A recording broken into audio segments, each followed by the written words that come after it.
حدیث مبارک کی راضی نبی صلوات و سلام فرمائی وہی جنت تبدری تنا داخل نشی، جنت تبدری تنا داخل نشی. یو دوکباز انسان، پراڑی انسان، دوکباز انسان د هر سړي سره دوکه کړي او پراټ کړي دی. د چا سره چې بیه کوي نو دی و مې رساو، و دې نه رساو، ځان دې اور د جهنم ویښته ورساو. دی خو په خپل زړه کې دا وایي که نه وایي هلکه پلان کې مې ورساو. دا مه وایي چې پلان کې مې ورساو، دا وایه وایي ځان مې اور د جهنم ته ورساو. دوکباز سړی حدیث مبارک کې راځي نبی علیہ السلام فرمایي دی به چېرته جنت ته داخل نشي، دی به د جنت بوی هم محسوس نه کړي. دوکباز سړی، پراډي سړی. دویم نبی علیہ السلام فرمایي بخیل سړی، بخیل دی به جنت ته داخل نشي. ما درته اوس وایي که نه د جهنم د ونې څانګې نیولي دي، د جهنم چې کوم درخته ده کومه ونه ده د هغې څانګې نیولي دي، دی به جهنم ته ځي، دی جنت ته نشي تللی. بخیل سړی. او دریم نبی علیہ السلام فرمایي ترمذی شریف حدیث مبارک دی وایي چې صدقه وکړه او په هغې پسې وروسته زباده نه کوي. صدقه وکړه، خیرات یې وکړو او په هغې پسې بیا څه کوي؟ زباده نه کوي. مړه دا غریب نه دی، دا مست شوی دی، ما ورته د کاروي مال رانغې دله به زه نور څه شی ورکړم، دې به زما نور شی په سترګو ویني. نو دا سړی په ده باندې جنت حرام دی، حرام. نو غرض مې دا کو چې زما او ستا په مال کې د غریب حصه ده، دا نه چې له 100 روپۍ دې ورکړې ته به بیا زبادي نه ده، د هغې حصه و حصه هغه ته د هغه حق ورکو، هغه ته د هغه حق ورکو. په جومات کې دې پیسې ولګولې څه احسان دې نه دی کړی، دا د الله کور دی، دې په تا باندې حق دی، حق دې ستا په مال کې حصه ده. په خپل کور چې ته پیسې لګوي نو په چا باندې احسان کوي، په خپله دیره چې پیسې لګوي دا ته په چا باندې احسان کوي.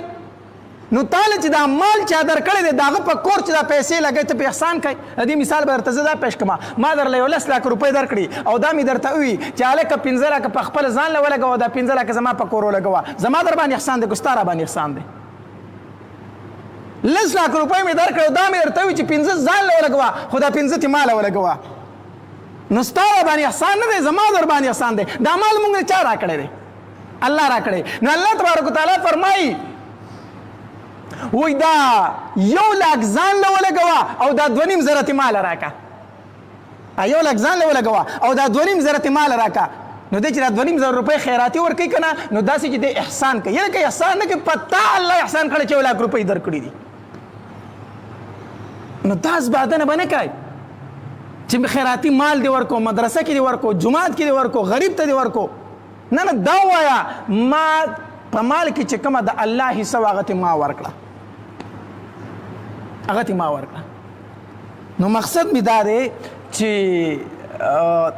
زمونږ کې دا کمی ډېر زیات موجود دی، دا کوتاهي په مونږ کې ډېره زیاته موجود ده، ډېره زیاته موجود ده. د خپل پټي دپاره را سره یي، د ګاډي دپاره را سره یي، ټیک شو، د دیرې دپاره را سره یي، خو که د جومات او د مدرسې خبر راله که نه هلکه وایي د خپل وس مناسب صدقه ورکوي. زمونږ وس د 10 نه په بره بیا نه ځي، زمونږ وس چې که نه هغه د 10 روپو د 20 نه په بره نه ځي. هلکه یي به لکپتي او کروړپتي او دی به بټوه کې ګوري به ګوري به ګوري به چې 10 روپۍ پکې کوم ځای پرتې دي چې وایي کومه چې 10 پکې ونه مومي وایي ماتې نشته دی، ماتې که 100 روپۍ پکې نوم دی وایي ماتې نشته دی، هلکه 100 ته هم دی ماتې نه وایي، وایي ماتې پکې نشته دی. نو دا په مونږ کې کمزوري موجود ده، د دې برانه الله تپوس کوي، د دې برانه الله تبارک وتعالی تپوس کوي. به هر حال په خپلو مالونو کې د هر چا حصه کول پکار دي. او موږ سره مال نن سبا ډېر زیات دی خو سکون نشته دی. څه نشته دی؟